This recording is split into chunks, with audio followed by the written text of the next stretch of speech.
Hi అండి. అందరికీ నమస్కారం. ఈరోజు కథ పెళ్ళైన కొత్తలో ముగింపు. ఇక కథలోకి వెళితే పాలు పొంగిన సంఘటన తర్వాత ఇంట్లో వాతావరణం మళ్ళీ మామూలు స్థితికి చేరుకుంది. అత్తగారి కోపాన్ని, ఆ కోపం వెనక ఉన్న నిష్టను అర్థం చేసుకున్న వెన్నెల ఆ తర్వాత నుంచి పనుల్లో మరింత శ్రద్ధ చూపించడం మొదలుపెట్టింది. పనులన్నీ నేర్చుకుంటూ అత్తగారికి, మామగారికి చేదోడు వాదోడుగా ఉంటూ నెమ్మదిగా ఆ ఇంటి ఇల్లాలుగా మారుతుంది. ఆదివారం ఉదయం 7 గంటలు. ఆఫీస్కు సెలవు కావడంతో అభిరామ్ ఇంకా నిద్రపోతూనే ఉన్నాడు. వెన్నెల అప్పటికే స్నానం చేసి అందంగా ముస్తాబై గదిలోకి వచ్చింది. తడి జుట్టును తుడుచుకుంటూ అద్దం ముందు నిలబడింది. నిద్రమత్తులో ఉన్న అభిరామ్ కళ్ళు తెరిచి అద్దం ముందు నిలబడి ఉన్న వెన్నెలను చూసి అలాగే ఉండిపోయాడు. ఆమె జుట్టు నుంచి రాలుతున్న నీటి బిందువులు, నుదుటిన ఉన్న కుంకుమ బొట్టు, ఆ లేత గులాబీ రంగు చీర అభిరామ్ను కట్టిపడేశాయి. నెమ్మదిగా మంచం దిగి వెన్నెల వెనక వెళ్ళి ఆమె నడుము చుట్టూ చేతులు వేసి తన వైపుకు లాక్కున్నాడు. ఉలిక్కిపడ్డ వెన్నెల, ఏంటండి, ఎవరైనా వస్తారు, వదలండి అని కంగారు పడింది. వస్తే రానివ్వు, నా పిల్లాన్ని నేను పట్టుకుంటే తప్పేంటి, అయినా ఈ ఆదివారం పూట కూడా ఇంత పెందలాడే లేచిపోవాలా, రా ఇంకాసేపు పడుకుందాం అని ఆమె బుగ్గ మీద ముద్దు పెట్టాడు. అయ్యో, అత్తయ్య గారు ఇప్పటికే కింద పూజ చేస్తుంటారు, నేను వెళ్ళి వంటలో మాధవక్కకు సహాయం చేయాలి, వదలండి, క్యూట్ రాక్షసుడా అని సిగ్గుపడుతూ అతని చేతుల్లో నుంచి తప్పించుకొని బయటకు పరుగులు తీసింది వెన్నెల. అభిరామ్ ఆమె వెళ్తున్న వైపే చూస్తూ, ఈ పిల్లకి నా మీద కంటే మా అమ్మ మీదే భయం ఎక్కువైపోతుంది అని నవ్వుకుంటూ మళ్ళీ దుప్పటి ముసుగు తన్నాడు. కింద వంటగదిలో మాధవి అప్పటికే టిఫిన్ చేస్తుంది. ఆమెకి జ్వరం పూర్తిగా తగ్గిపోయింది. వెన్నెల వెళ్ళి చకచకా పనుల్లో సహాయం చేయడం మొదలుపెట్టింది. ఇంతలో అన్నపూర్ణ గారు దేవుడి మందిరం నుంచి బయటకు వచ్చి హాల్లో సోఫాలో కూర్చున్నాడు. మాధవి, వెన్నెల, ఒకసారి ఇటు రండి అని పిలిచారు. ఇద్దరు కోడళ్ళు హడావిడిగా చేతులు తుడుచుకొని అత్తగారి ముందు నిలబడ్డారు. వచ్చే వారం శ్రావణ మాసం మొదలవుతుంది. వరలక్ష్మి వ్రతం ఘనంగా చేసుకోవాలి. వెన్నెలకు ఈ ఇంట్లో ఇదే మొదటి పండగ కాబట్టి ఈరోజు సాయంత్రం అందరం కలిసి వెళ్ళి పండగకి చీరలు, పూజ సామాగ్రి తీసుకువద్దాం. మీ మామయ్య గారికి, అల్లుడికి కూడా బట్టలు తీసుకోవాలి అని చెప్పారు. వెన్నెల ముఖం ఆనందంతో వెలిగిపోయింది. పెళ్ళయ్యాక అందరూ కలిసి బయటకు వెళ్ళడం ఇదే మొదటిసారి. అలాగే అత్తయ్య, సాయంత్రం 4 గంటలకల్లా పనులన్నీ పూర్తి చేసి రెడీ అవుతాం అంది మాధవి చిరునవ్వుతో. సాయంత్రం 5 గంటలకు ఇల్లంతా సందడిగా ఉంది. 2 కార్లల్లో కుటుంబం అంతా కలిసి నగరంలోని పెద్ద పట్టుచీరల షాపుకి వెళ్లారు. షోరూం లోపలికి అడుగు పెట్టగానే వెన్నెల కళ్ళు చెదిరిపోయాయి. రంగురంగుల చీరలు, భారీ డిజైన్లు. అన్నపూర్ణ గారు ఒక సోఫాలో దర్జాగా కూర్చుని సేల్స్ మ్యాన్కి తమకు ఎలాంటి చీరలు కావాలో స్పష్టంగా చెబుతున్నారు. మా చిన్న కోడలికి మొదటి పండగ, మంచి కాంచీపురం పట్టు, బరువైన జారి ఉన్న చీరలు చూపించండి, రంగులు నిండుగా ఉండాలి అని ఆర్డర్ వేశారు. సేల్స్ మ్యాన్ వరుసగా ముదురు ఆకుపచ్చ, మెరూన్, రాయల్ బ్లూ రంగుల్లో ఉన్న బరువైన చీరలు తీసి చూపిస్తున్నాడు. వెన్నెలకు మాత్రం అక్కడే పక్కన ఉన్న లేత పింక్ రంగు సింపుల్ డిజైన్ ఉన్న ఒక చీర బాగా నచ్చింది. అత్తయ్య, ఈ పింక్ చీర బాగుంది కదూ, ఇది తీసుకుంటాను అని నెమ్మదిగా అడిగింది వెన్నెల. అన్నపూర్ణ గారు ఆ చీరను చూసి పెదవి విరిచారు. ఏంటమ్మా ఆ రంగు, వెలవెలబోతూ ఉంది. పూజకి, వ్రతానికి ఇలాంటి లేత రంగులు కట్టకూడదు. నిండుగా మహాలక్ష్మిలా ఉండాలి, కానీ అవేం రంగులు. ఈ మెరూన్ రంగు చీర చూడు, నిలబడు ఒకసారి, నీకు అద్భుతంగా నొప్పుతుంది అని మెరూన్ రంగు చీరను ఆమె భుజం మీద వేశారు. నిజానికి ఆ మెరూన్ చీర వెన్నెలకు చాలా బాగుంది, కానీ ఆమెకు ఆ లేత రంగు చీర మీద మనసు పడింది. నిజానికి ఆ మెరూన్ చీర వెన్నెలకు చాలా బాగుంది, కానీ ఆమెకు ఆ లేత రంగు చీర మీద మనసు పడింది. అత్తయ్య వద్దనేసరికి చిన్నబోయిన ముఖంతో, సరే అత్తయ్య, మీరు చెప్పినట్లే ఆ మెరూన్ చీరే తీసుకుంటాను అని చిరునవ్వుతో అంగీకరించింది. పక్కనే ఉన్న మాధవి ఇది గమనించింది. అభిరామ్కి కూడా వెన్నెల ఆశగా ఆ పింక్ చీర వైపు చూడడం అర్థమైంది. వెన్నెల అత్తగారితో వారించకుండా ఆవిడ మాటకు గౌరవం ఇచ్చి ఒప్పుకోవడం అన్నపూర్ణ గారికి కూడా లోపల ఎంతో సంతృప్తిని ఇచ్చింది. ఈ పిల్ల నా మాట జవదాటదు అన్న నమ్మకం ఆమెలో మరింత బలపడింది.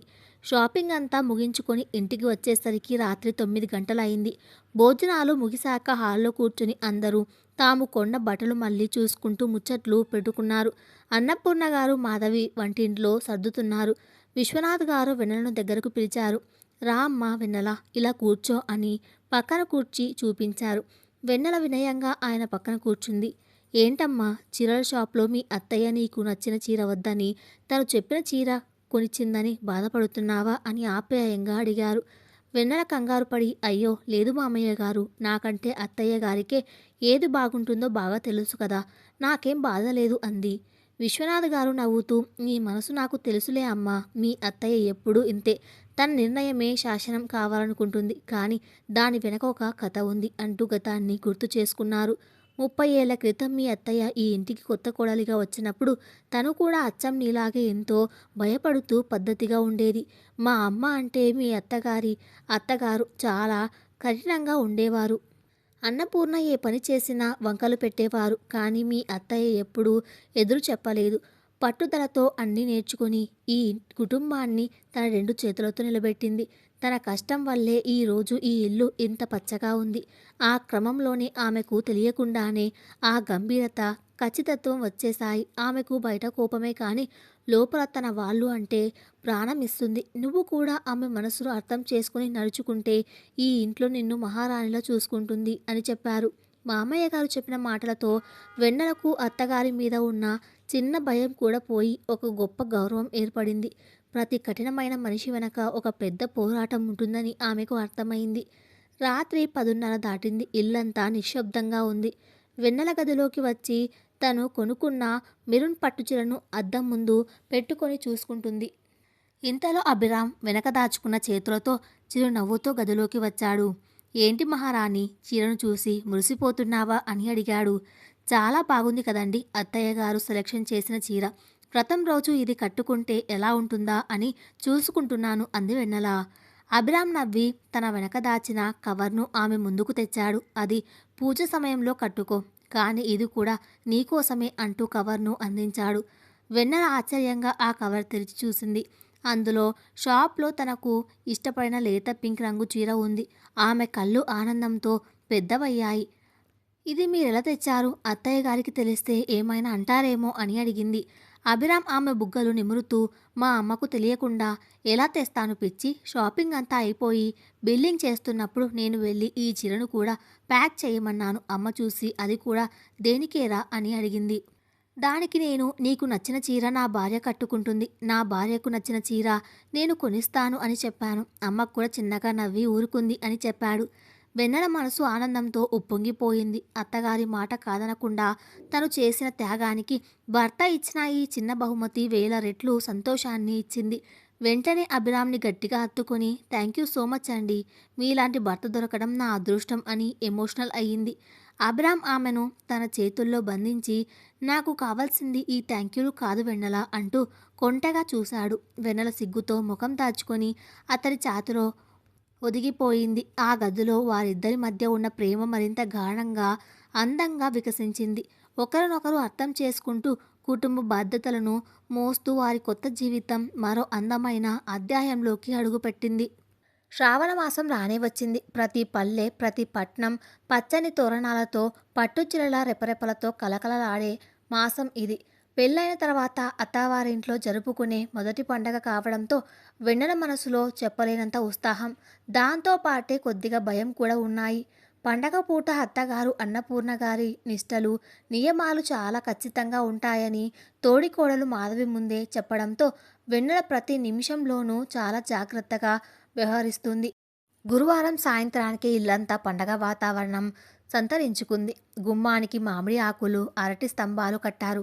పూజా మందిరాన్ని రంగురంగుల పూలతో అలంకరించే బాధ్యత వెన్నెల తీసుకుంది. మాధవి వంటగదిలో ప్రసాదాలకు కావలసిన ఏర్పాట్లు చేస్తూ వెన్నెలకు సూచనలు ఇస్తుంది. వెన్నెల, కలశం అలంకరించేటప్పుడు అమ్మవారి ముఖం ఖచ్చితంగా తూర్పు వైపు ఉండేలా చూసుకో, మన ఇంట్లో ఆనవాయితీ అది. అలాగే అమ్మవారికి పెట్టే గాజులు ఎరుపు, ఆకుపచ్చ రంగుల్లోనే ఉండాలి అని పద్ధతులు వివరిస్తోంది.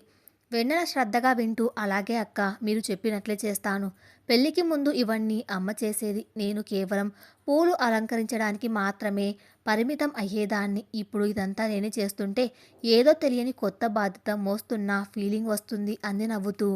మాధవి వెన్నెల దగ్గరకు వచ్చి, బాధ్యత మాత్రమే కాదు వెన్నెల, ఇది మన ఇల్లు అన్న ఆత్మీయత కూడా. రేపు వ్రతంలో కూర్చున్నప్పుడు నీ మనసులో ఉండే ప్రశాంతతను నువ్వే గమనిస్తావు. అత్తయ్య గారు పైకి ఏమీ కనపడకపోయినా నీ అలంకరణ చూసి లోపల చాలా సంతోషిస్తారు అని భుజం తట్టింది. తోడికోడలి మాటలు వెన్నెలకు కొండంత ధైర్యాన్ని ఇచ్చాయి. శుక్రవారం తెల్లవారుజామున 4 గంటలకే వెన్నెలకు మెలకువ వచ్చింది. పక్కనే ప్రశాంతంగా నిద్రపోతున్న అభిరామ్ని చూసి చిన్నగా నవ్వి మెల్లగా లేచి స్నానానికి వెళ్ళింది. తలంటు స్నానం ముగించుకొని అత్తగారు ఎంతో ఇష్టంగా కొనిచ్చిన ఆ మెరూన్ రంగు కాంచీపురం పట్టుచీర కట్టుకుంది వెన్నెల. జడ వేసుకొని నిండుగా మల్లెపూలు పెట్టుకుంది. మెడలో పెళ్లినాటి కంఠాభరణం, నల్లపూసలు, చేతులకు నిండుగా గాజులు, నుదుటిన ఎర్రటి కుంకుమ బొట్టు. అద్దం ముందు నిలబడిన వెన్నెలను చూస్తే అచ్చం గుళ్ళో అమ్మవారిలాగే ఉంది. ఆమె గాజుల చప్పుడుకి అభిరామ్కు మెలకు వచ్చింది. కళ్ళు తెరిచి అద్దం ముందు ముస్తాబవుతున్న భార్యను చూసి అలానే ఉండిపోయాడు. మెరూన్ రంగు చీరలో వెన్నెల అందం రెట్టింపయింది. మెల్లగా మంచం దిగి ఆమె వెనకాగా వెళ్ళి నిలబడ్డాడు. అద్దంలో అభిరామ్ని చూసిన వెన్నెల ఉలిక్కిపడింది. ఏంటి, వరలక్ష్మీదేవి పీటల మీద కూర్చోకుండా నా గదిలో అద్దం ముందు ఏం చేస్తుంది అని నవ్వుతూ ఆమె భుజాల మీద చేతులు వేశాడు అభిరామ్.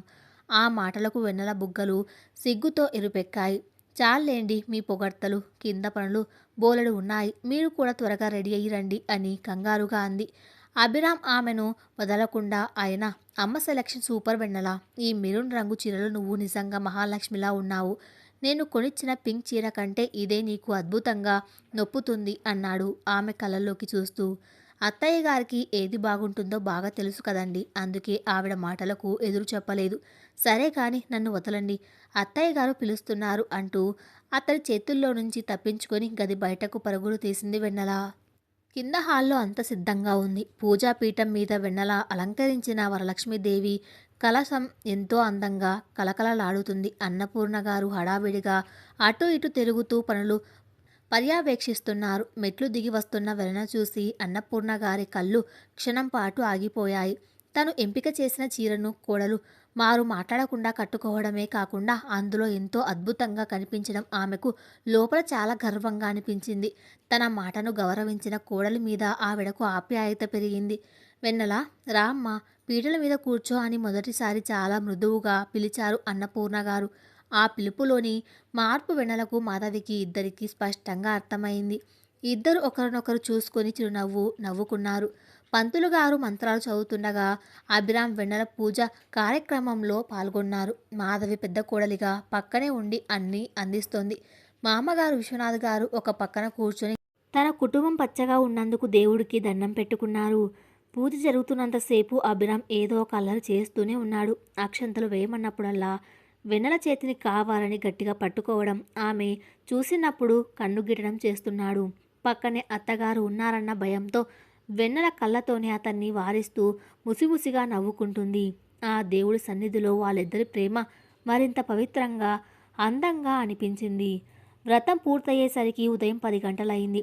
పేరంటానికి ఇరుగు పొరుగు మహిళలు, కొంతమంది బంధువులు వచ్చారు. అందులో పెళ్లి అయిన వెన్నెలను వెటకారం చేసిన కాంతమ్మ పిన్ని కూడా ఉంది. అందరికీ తాంబూలాలు ఇస్తుంది వెన్నెల. కాంతమ్మ పిన్ని వెన్నెలను పైనుంచి కింద దాకా చూసి, ఏంటే వెన్నెల, చీర చాలా బాగుంది, చాలా ఖరీదైనట్టుంది, మీ పుట్టింటి వాళ్ళు కొనిచ్చారా అని మళ్ళీ నొసులు చిట్లించి అడిగింది. ఈసారి వెన్నెల భయపడలేదు.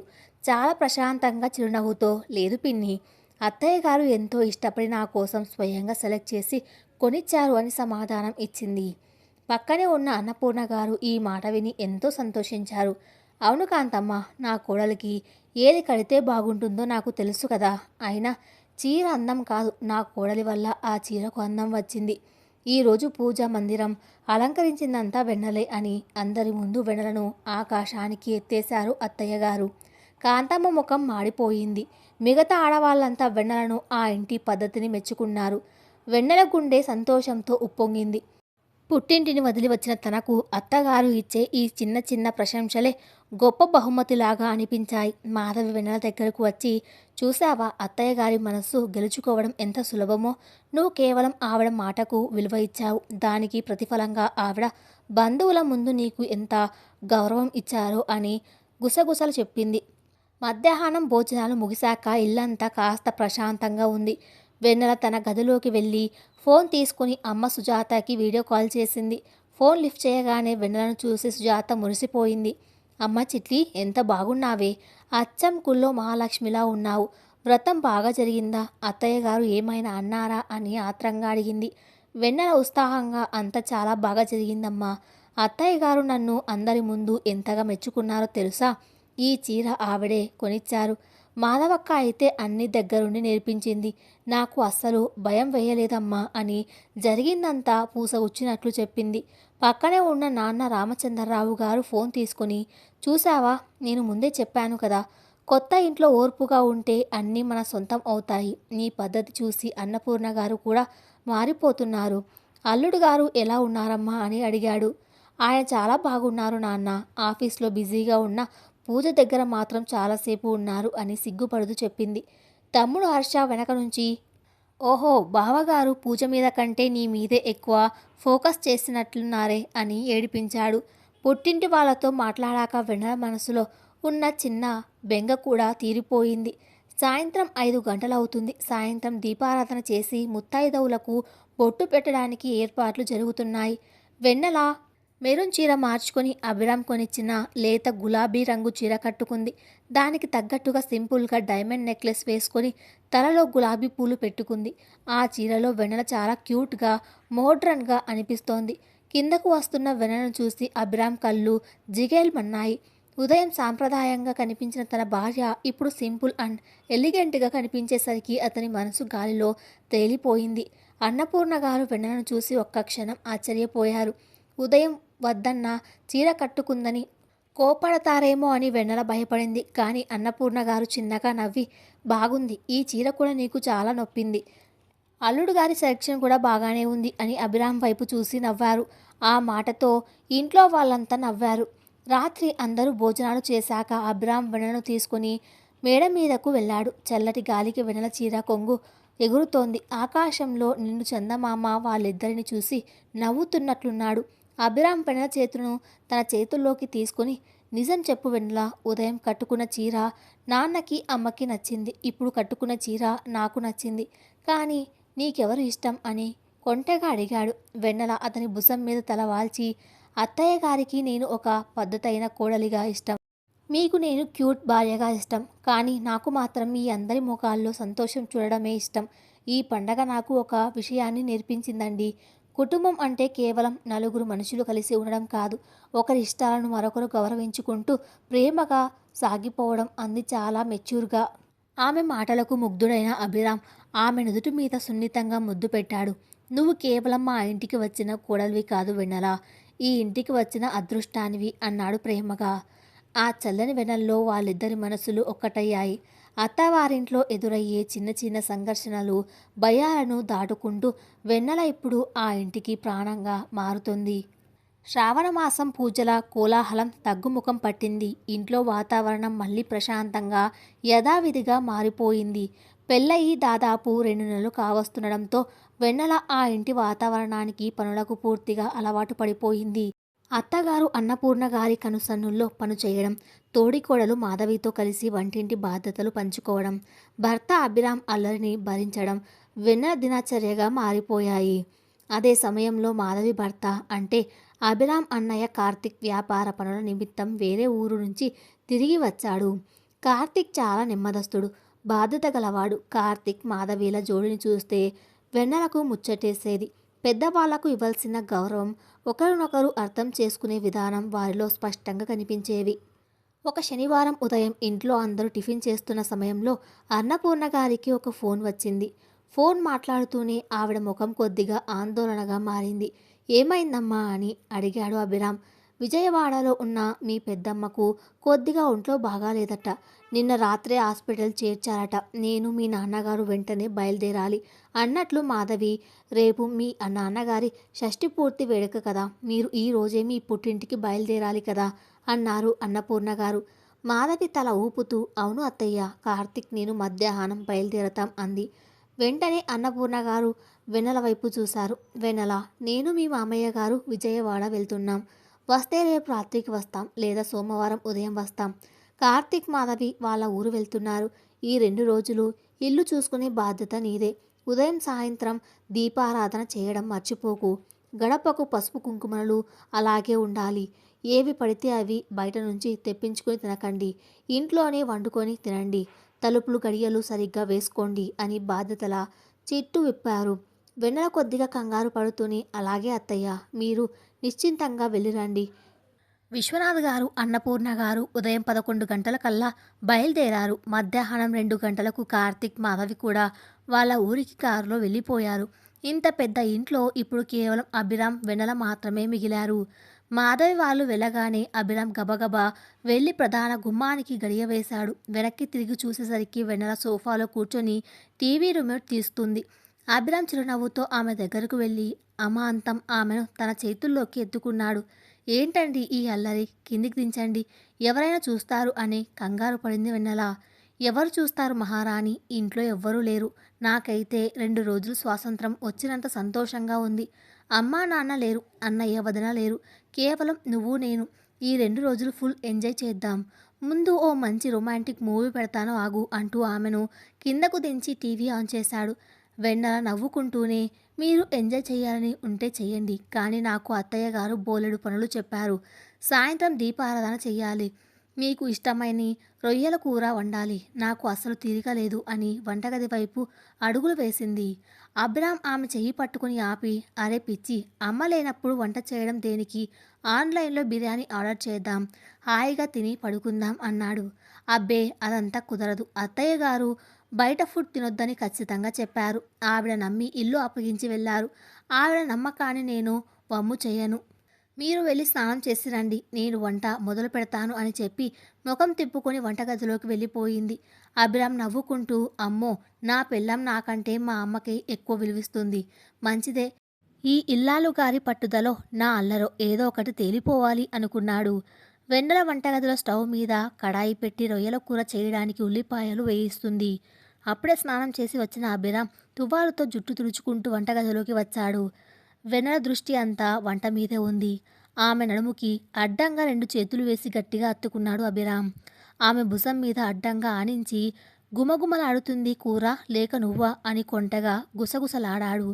వెన్నెలకి సిగ్గుతో పాటు కంగారు కూడా మొదలైంది. వదలండి, స్టవ్ మీద కూర మాడిపోతుంది. అయినా పగటిపూట ఏంటి ఈ అల్లరి? అత్తయ్య వాళ్ళు లేరని మరీ రెచ్చిపోతున్నారు అంది బుగ్గలు ఎరుపెక్కగా. నా ఇంట్లో నా భార్యతో నేను రెచ్చిపోకపోతే ఇంకెవరు రెచ్చిపోతారు? నువ్వు వంట చేసుకో, నేను డిస్టర్బ్ చెయ్యను, కానీ నేను మాత్రం ఇలాగే పట్టుకొని ఉంటాను అని ఆమె బుగ్గ మీద ముద్దు పెట్టాడు.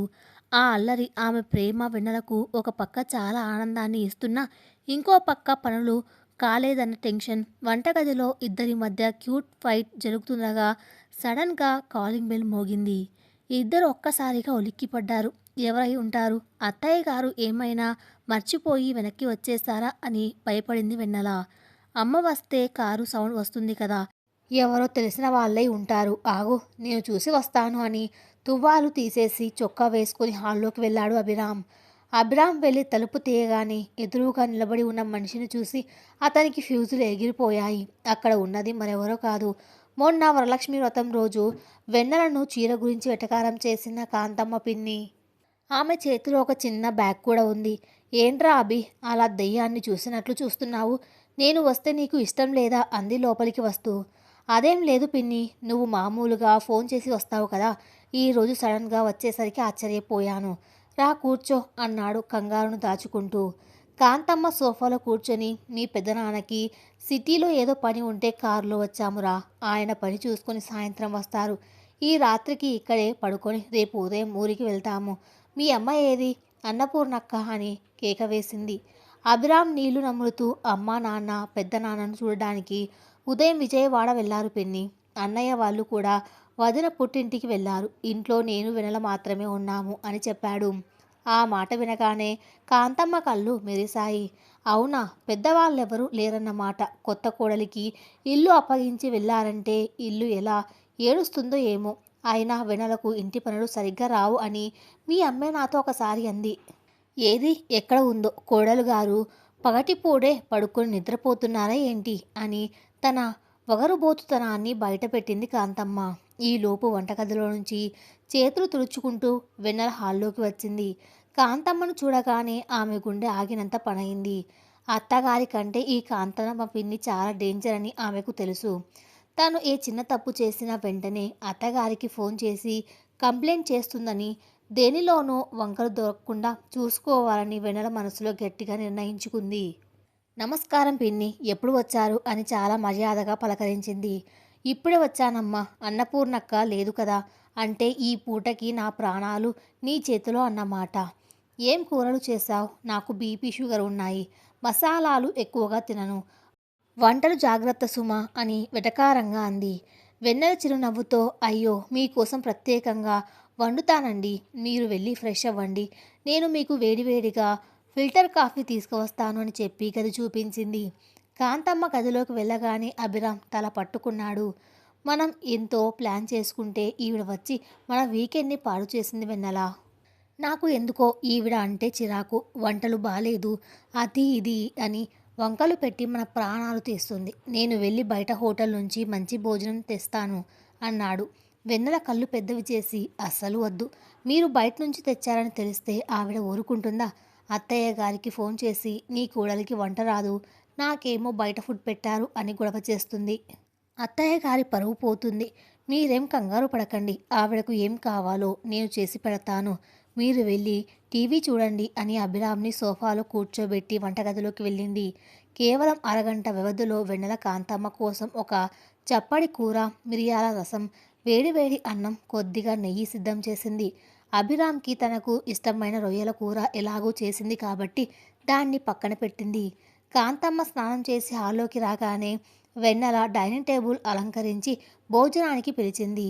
అప్పుడే అయిపోయిందా, ఏమేం వండావో ఏంటో అని ముఖం చిట్లిస్తూ టేబుల్ దగ్గర కూర్చుంది కాంతమ్మ. వెన్నెల ఎంతో శ్రద్ధగా అరిటాకు వేసి వేడివేడి అన్నం వడ్డించి సోరకాయ పప్పు రసం వడ్డించింది. కాంతమ్మ ఒక ముద్ద నోట్లో పెట్టుకొని కళ్ళు మూసుకొని రుచి చూసింది. ఆమె ముఖంలో ఏదో వంక పెట్టాలన్న ఆరాటం, కాని రుచి అద్భుతంగా ఉండడంతో ఏమీ అనలేకపోయింది. ఉప్పు కొంచెం తగ్గింది, అయినా పర్వాలేదు, మా వయసు వాళ్ళకి ఇలాగే ఉండాలిలే అని కవర్ చేసుకుంటూ పూర్తిగా తినేసింది. పక్కనే కూర్చుని రొయ్యల కూర లాగిస్తున్న అభిరామ్ వెన్నెల వంక చూసి కన్ను గీటాడు. యు ఓన్ అన్నట్లుగా సైగ చేశాడు. సాయంత్రం కాంతమ్మ వాళ్ళ ఆయన రావడం, అందరూ కలిసి భోజనం చేయడం ముగిసింది. ఉదయం నుంచి కాంతమ్మ ఏ చిన్న వంక పెట్టడానికి ప్రయత్నించినా వెన్నెల ఎంతో తెలివిగా ఓర్పుగా సమాధానం చెబుతూ ఆవిడకు ఎలాంటి అవకాశం ఇవ్వలేదు. దీపారాధన కూడా ఎంతో పద్ధతిగా భక్తిగా చేసింది వెన్నెల. రాత్రి 9 గంటల సమయంలో వెన్నెల వంటగది శుభ్రం చేస్తుండగా కాంతమ్మ అక్కడికి వచ్చింది. వెన్నెల కొద్దిగా కంగారు పడి ఏంటి పిన్ని, పాలు ఏమైనా కావాలా అని అడిగింది. కాంతమ్మ చిన్నగా నవ్వి ఒక స్టూల్ లాక్కొని కూర్చుంది. ఆమె ముఖంలో ఎప్పుడూ ఉండే వెటకారం ఇప్పుడు లేదు, చాలా ప్రశాంతత కనిపిస్తుంది. వెన్నెల, ఉదయం నుంచి నిన్ను గమనిస్తూనే ఉన్నానమ్మా, అన్నపూర్ణక్క ఇల్లు ఎలా వదిలి వెళ్ళిందో అచ్చుగుద్దినట్లు అలాగే ఉంచావు, నిజానికి నేను మీ ఇంటికి కావాలని వచ్చాను అంది. వెన్నెల ఆశ్చర్యంగా కావాలని వచ్చారా, ఎందుకు పిన్ని అని అడిగింది. కాంతమ్మ నిట్టూరుస్తూ మా అక్క అన్నపూర్ణ అంటే నాకు ప్రాణం, కానీ ఆమె ఎప్పుడు పర్ఫెక్ట్గా ఉంటుంది, ఆవిడ ముందు నేను ఎప్పుడు తక్కువైపోయేననే భావన నాకు ఉండేది. ఈ మధ్య పెళ్ళైన కొత్త కోడలు నువ్వు వస్తే నీకు వంటలు రావు, పనులు రావు అని మా అక్క బాధపడుతుందేమో, నీలో ఏదైనా వంక దొరికితే మా అక్కకి చెప్పి కొద్దిగా గర్వంగా ఫీల్ అవుదాం అనుకున్నాను. అది నా మనసులో ఉన్న చిన్న కుళ్ళు, అసూయ. కానీ నువ్వు మాత్రం ఈ రోజంతా వ్యవహరించిన తీరు చూస్తుంటే మా అక్కకు అద్భుతమైన కోడలు దొరికిందనిపించింది. ఎంత వెటకారం చేసినా నవ్వుతూనే బదులిచ్చావు. ఇల్లు ఎంత చక్కగా నెట్టుకొస్తున్నావో, నీ పెంపకం చాలా గొప్పదమ్మా అంటూ తన మనసులోని భారాన్ని దించుకుంది.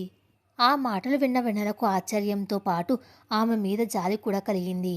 ఎదుటి వాళ్ళని విమర్శించే వాళ్ళ మనసులో ఏదో ఒక వెలితి లేదా ఇన్సెక్యూరిటీ ఉంటుందని అభిరామ్ చెప్పిన మాటలు ఆమెకు గుర్తొచ్చాయి.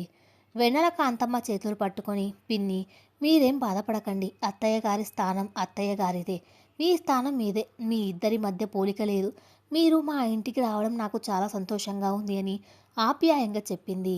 కాంతమ్మ వెన్నెల తల నిమురుతూ చల్లగా ఉండు తల్లి, నీ భర్తతో పచ్చగా 100 కాలాలు ఉండు అని మనస్ఫూర్తిగా దీవించి వెళ్ళి పడుకుంది. అంతా సర్దుకొని వెన్నెల గదిలోకి వెళ్ళేసరికి రాత్రి 10:30 దాటింది. అభిరామ్ మంచం మీద కూర్చొని ల్యాప్టాప్లో ఏదో చూస్తున్నాడు. వెన్నెల చాలా అలసిపోయి నీరసంగా వెళ్ళి అతని పక్కన వాలింది. అభిరామ్ ల్యాప్టాప్ మూసేసి ఆమె తలను తన ఒడిలోకి తీసుకున్నాడు.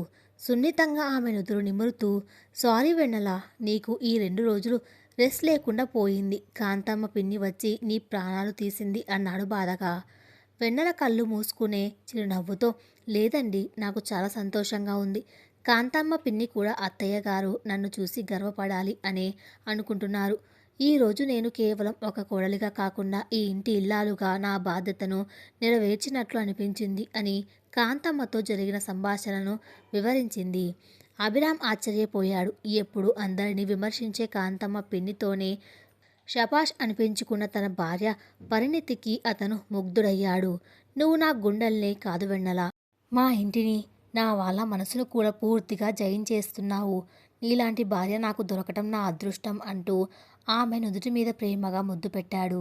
ఆ రాత్రి ఆ అల్లరి భర్త ఒడిలో బాధ్యత గల ఇల్లాలుగా గెలిచిన వెన్నెల ఎంతో ప్రశాంతంగా నిద్రపోయింది.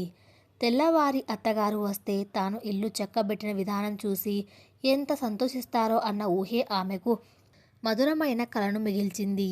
సోమవారం ఉదయం లేలేత సూర్యకిరణాలు ఆ ఇంటి ముంగిట పరుచుకున్నాయి. వెన్నెల వాకిలి ఊడ్చి అందంగా ముగ్గు పెట్టింది. ఉదయం 7 గంటలకల్లా అత్తగారు అన్నపూర్ణ, మామగారు విశ్వనాథం గారు విజయవాడ నుంచి తిరిగి వచ్చారు.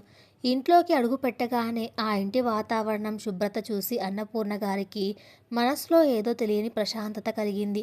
హాల్లో సోఫాలో కూర్చున్న అన్నపూర్ణ గారికి కాఫీ తీసుకువచ్చింది వెన్నెల. అప్పటికే స్నానం చేసి పూజ ముగించుకున్న కాంతమ్మ పిన్ని కూడా అక్కడే ఉంది. కాంతమ్మ కాఫీ తాగుతూ, అన్నపూర్ణక్క, నేను ఎప్పుడు నిన్ను పొగడలేదు, కానీ ఈరోజు చెబుతున్నాను. నీ అదృష్టం కొద్దీ నీకు సీత లాంటి కోడలు దొరికింది.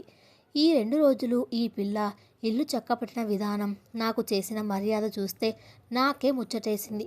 నీ పెంపకం, నీ పద్ధతులు అన్నీ వంట పట్టించుకుంది. మీ ఇంటి మహాలక్ష్మి ఈ పిల్ల అని మనస్ఫూర్తిగా మెచ్చుకుంది. ఎప్పుడు అందరిలో వంకలు వెతికే తన చెల్లెలు వెన్నెలను ఇంతగా పొగడడం అన్నపూర్ణ గారికి ఆశ్చర్యాన్ని, అంతకు మించి గర్వాన్ని ఇచ్చింది. ఆవిడ వెన్నెల వైపు చూసి చిరునవ్వుతో, నా కోడలు బంగారమని నాకు తెలుసే. మాధవి పెద్దమ్మల ఈ ఇంటిని చూసుకుంటే వెన్నెల చిన్నమ్మల అందరి మనసులు గెలుచుకుంటుంది అని వెన్నెల తల నిమిరారు. అత్తగారి నోటి నుంచి వచ్చిన ఆ ఆప్యాయతతో కూడిన మాటలకు వెన్నెల కళ్ళు చెమ్మగిల్లాయి. అత్తగారి కఠినమైన మనసును తన ప్రేమతో, ఓర్పుతో పూర్తిగా జయించాలని ఆమెకు అర్థమైంది.